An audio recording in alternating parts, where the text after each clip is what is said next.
ननदी मिलल बाहर जाई ना आवल चाहे।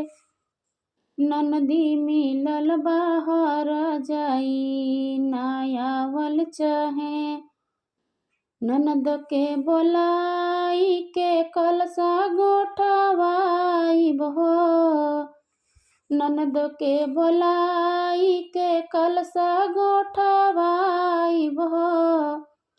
नेगवा में देह महरवा ना आवल चाहे। नेगवा में देह महरवा ना आवल चाहे। अपने तयावे संगमा चेंगड़ा चरगो ले आवे। अपने तयावे संगमा चेंगड़ा चरगो ले आवे। अरे ननदी मिलल बा घर घुमनी ना आवल चाहे। ननदी मिलल बा घर घुमनी ना आवल चाहे। ननद के बोलाई के कलसा गोठवाइब हो। ननद के बोलाई के कलसा गोठवाइब हो। नेगवा में देह बहमा झुमका ना आवल चाहे।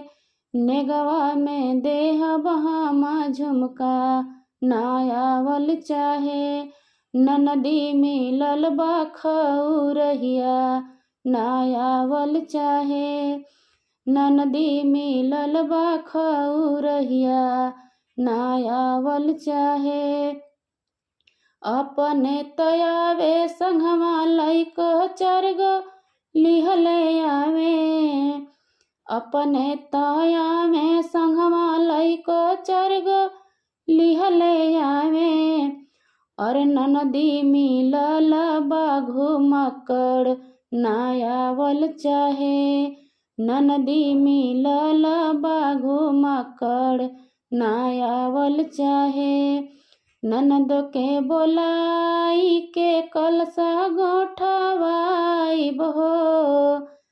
ननद के बोलाई के कलसा गोठवाइब हो।